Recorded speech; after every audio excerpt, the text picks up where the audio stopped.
Hey, Lisa here, and we are so excited that you have joined us. Here's where we're at, just in case you're keeping track there at home. We have been diligently bringing you tons of ideas on how you can be most effective and productive. And we are in the middle of our How to Do That by Delegating series in the moment. So we've already talked about who you should delegate to. We've already talked about what you should delegate. And now we are starting how. How can you delegate? But first, who are we? So I'm Lisa Crilley Mallis, owner of Impactive Strategies, and I help business owners figure out how to take control of their time so that they can do more of what they love and get a lot less time in getting all the other stuff done.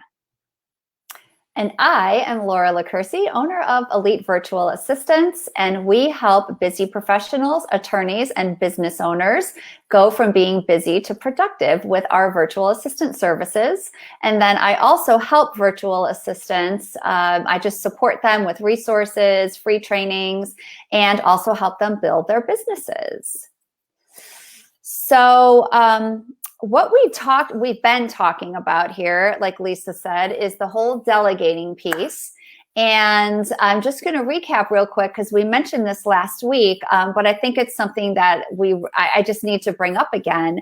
And it's that a lot of people don't delegate, and they necessarily don't know what to delegate and how to delegate. Or they don't want to, right? Because a lot of times we think it's so much easier to do it ourselves. It's faster, it's easier than it is to show somebody how to do it. But remember, there's only 168 hours in a week, and you can't do everything, especially if you are always trying to get to that next level. You cannot do it all yourself. Absolutely. And now is the perfect time to be thinking about delegating. We are building habits today that are going to stay with us, whether they're good habits or they're bad habits. And so now is the time to really think through, okay, wait a minute. I know my zone of genius. And if you're wondering what zone of genius is, go back 2 weeks. We have a whole episode on zone of genius. But if you know what that is, and why wouldn't you want to do the stuff you love all the time and then not have to worry about the rest? However, people will say, and I'm sure you've heard this, Laura, not only I can do it better, I can do it quicker myself. I can do it better myself. And my favorite is they bring it to me and it's wrong. And I have to redo it at the last minute anyway. Like, that's totally my favorite because it comes back to that. No one can do it as good as I can. So that's not true. In case anyone's wondering, delegating is a skill. And as any skill, it takes practice. It takes knowing the steps. I don't know that anyone was born a master delegator. You learn along the way. Sometimes you learn by messing it up. Sometimes you learn by doing it right. And sometimes you learn because people give you the strategies and the steps and you can just follow them. So good news for you. Today and next week, and potentially the week after that, we are going to go through the steps. There are 8 steps to be able to delegate effectively. And we're going to do the first 3 of them today. So step number 1, choose the best person to delegate to. I know it seems really common sense. And so I'm going to spoil it for you right now. All 8 steps are going to seem common sense. The problem is you don't do them or do them consistently. So choose the right person to delegate to. It could honestly be the one person who's available. Like, sometimes the best person is the person who answers the phone when you call. But if we were to pull that back a little bit more, what we want to think about is like, maybe it's a skill set thing, or maybe they have, when we're talking available, maybe they have the time allotted. So I'm thinking about one of my clients. The executive director of this nonprofit had this big project, and she wanted to move it forward. And she kept putting it off. And she wasn't putting it off because it wasn't important. She was putting it off because she just couldn't find the capacity to get it started. So finally, after a very pointed conversation, she realized that left to her, it was never going to get done. And so she thought, okay, who on my staff could potentially at least get it started to where I could jump back in later? And she just looked across the group. She didn't know who to pick. because she recognized they were already very, very busy and giving them more work would not be helpful. These were the stories she told herself. At the staff meeting, she just said, hey, here's this project. Who has an interest? And there was someone on her staff who said, I really, really want to do this. And what she comes to find out later is that person was actually looking for another job because they were bored and they weren't feeling like their skills were being used. And so they were looking to leave. And this project tapped into pieces of them and skills that they had that really, really like hit them much more than professional development. Like it hit them on a personal level, and they stayed and they are happy as can be. And, as a bonus, the project actually was completed. So when you're looking at best person, it could be a lot of things. Like when you look at it, Laura, when you're matching up clients with VAs, what are some of the things you look at when you think of best person? So when we look at best, there's quite a few things that we look at. Obviously, the first one is skill set, because sometimes it's important and sometimes it's not. It really just depends on what that project is or what that task is. And so, I like to think of it as if it's more of a tech-based thing. Let's say it's website driven.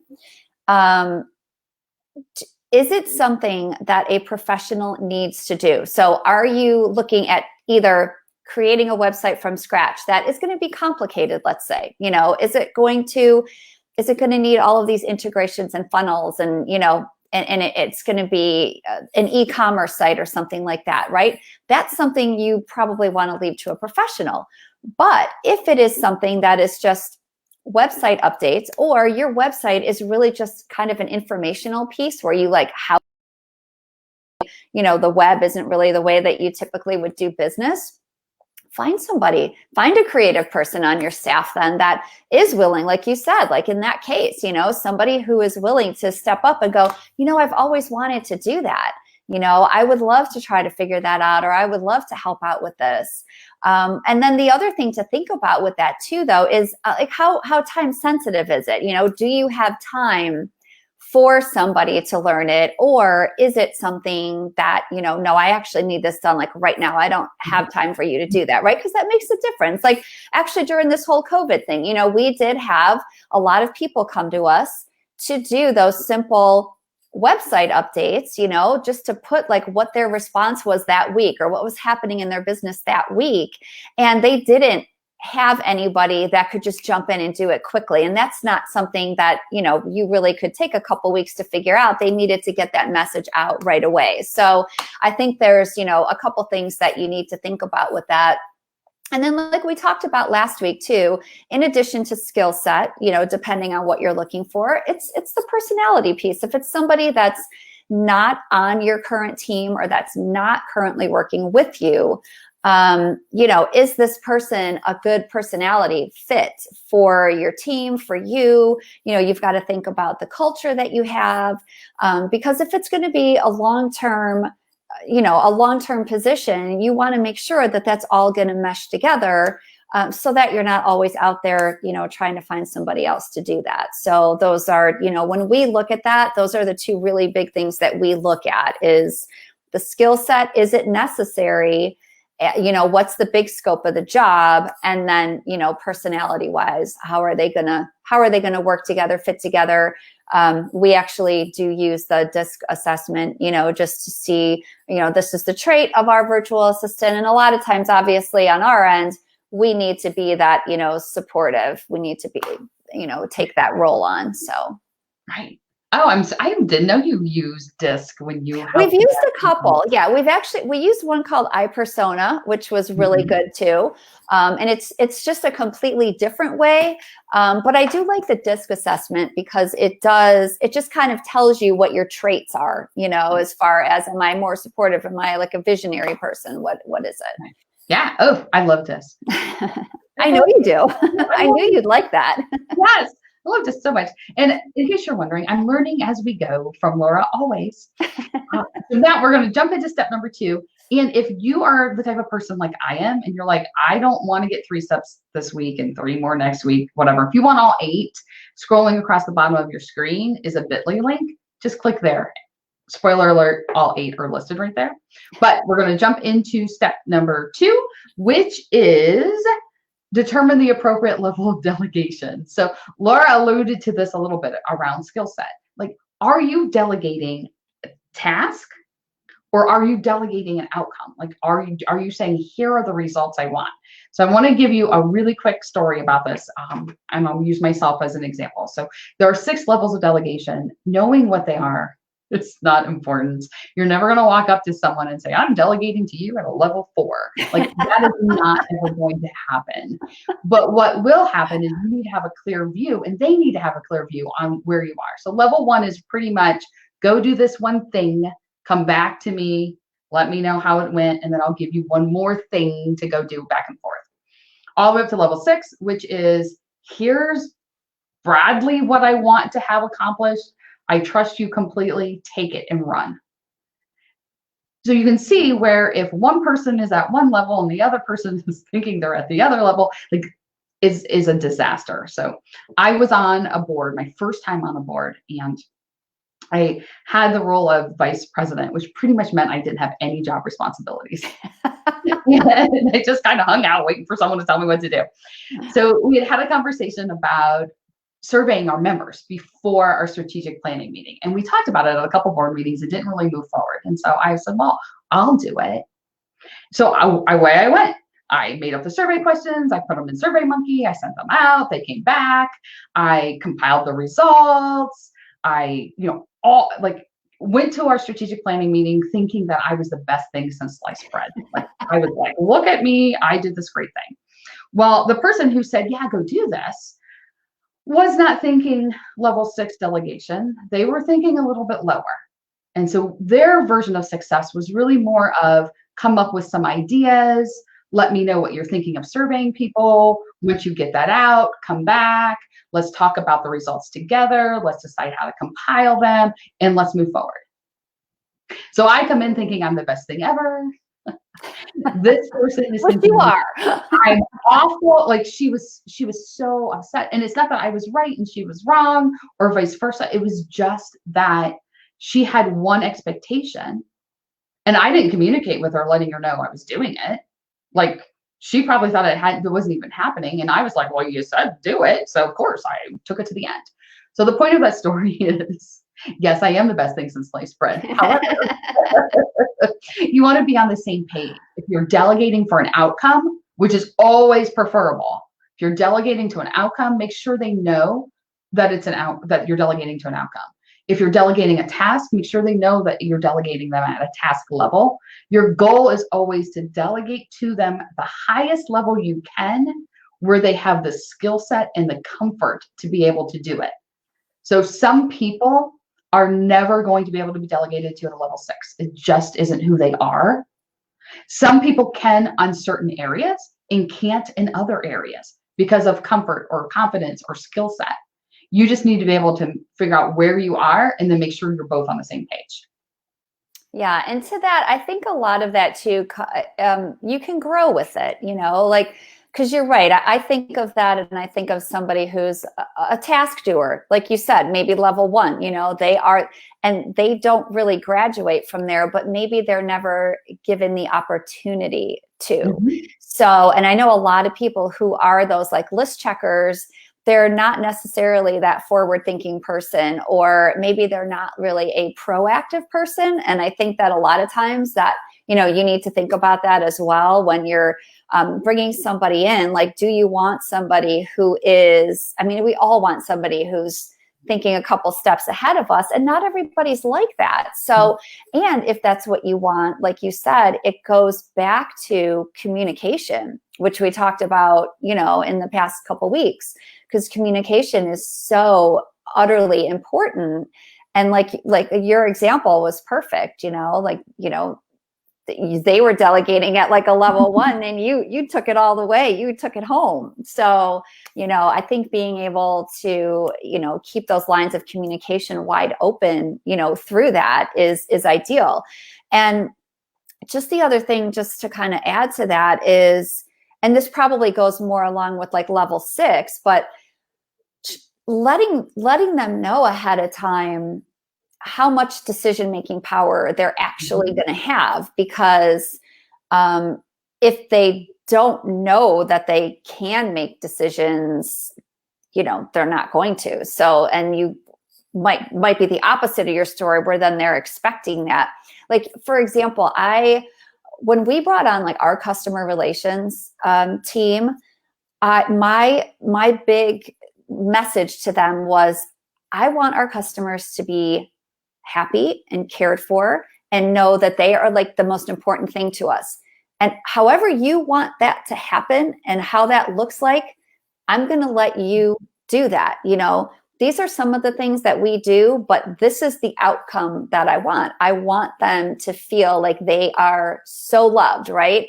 And, if you look at even Costco, I don't know if you go to Costco, but that place in my eyes can basically, bless you, can do no wrong, because they put it in the power of the people who are working at that return desk or that are working at the lines. You can take anything back to Costco. You're not sitting there waiting for a manager to come and approve something. You're not happy, you take it back, you get your refund, boom. Like, that's customer service, but that is also what they did. They delegated.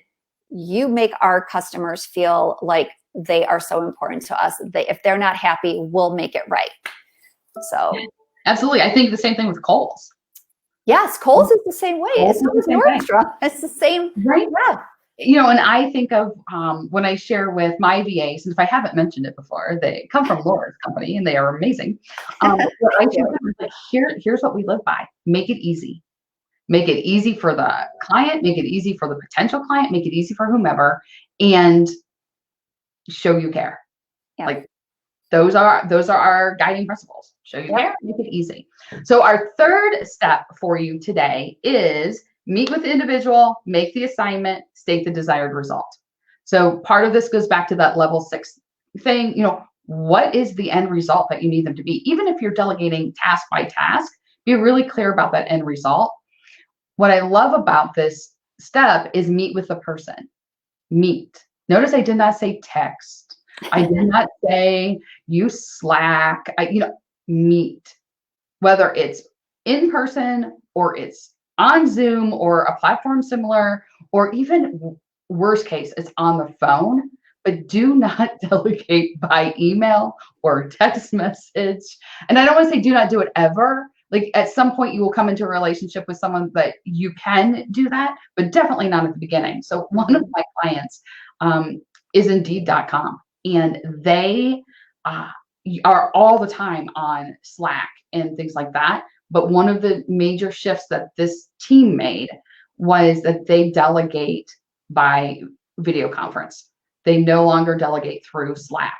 There's so much to be said about having a conversation about what the desired result looks like, and then having the person be able to ask a question back. There's so much fewer miscommunication. Oh yeah, for sure. We have an onboarding process with our, clients, and that is the biggest thing. We do a video onboarding call, and I always make them set a day and a time every week that they are going to be able to meet, so that they can do some type of video call. Or even if you can't do a video call, sometimes it's got to be a phone call. Like, you've got to be talking, because there is too much that's lost in that, email and texting. It's just, there's too much that can be lost and misread and buried in there. And that's why I like the video so much, because even though you might not physically be in the room, you can still see their facial expression. If they look lost, they're lost. Like, we need to clear that up, right? Because they might not say it over the phone even. So yeah, I'm a big proponent of that. And a lot of it just goes back to something that one of my old high school teachers used to say is, don't be vague. Vague is unclear, and unclear is wrong. He used to say it all the time. And I'll tell you what, that has just been ingrained in my brain forever. So I think that's another really big part to, it's just being clear and specific on those expectations. Yeah, absolutely. So those are the first 3 out of 8. Again, if you can't wait until next week when we do get the next ones, just the link is scrolling across the bottom. Go to the bit.ly link and pull those up. We'd like to end our time together with some success stories. And so, Laura, do you have something to share, a bright spot to share? Yes. So, and this is one of our current clients who actually is an attorney. And so she's been using us for more of like the legal, assistant side of things. And she has noticed, first of all, she's out in California. So her commute time, because she's home now working, has been cut drastically, right? So she's found herself with quite a bit of extra time.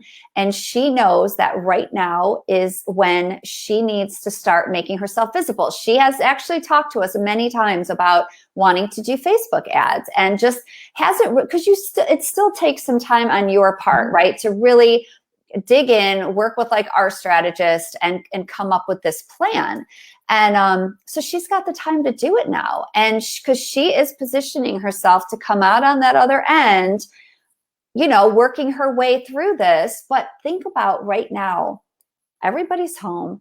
People are getting bored and everyone's on their phone. Like social media right now is just blowing up.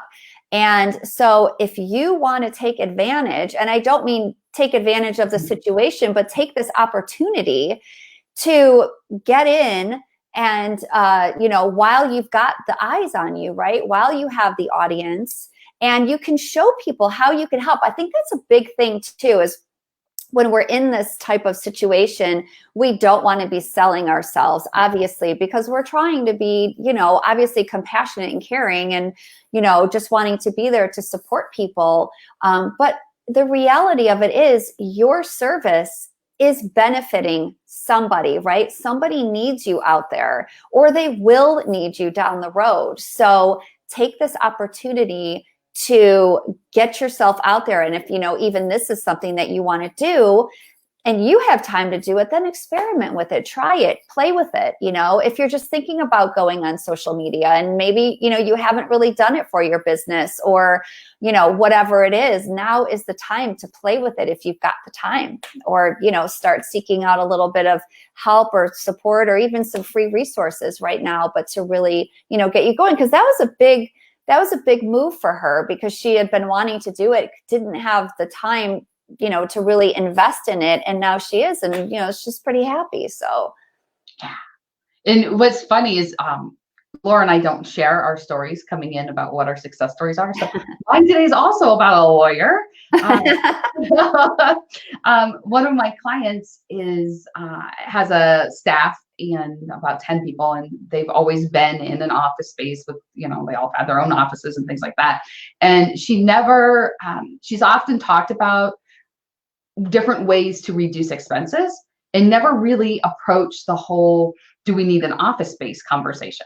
Part of it is when you're in it day to day, you're in it day to day, and it's hard to pull yourself back and really think. And this has allowed her the time to explore. And what she realized is that pretty much her whole staff can work effectively from home.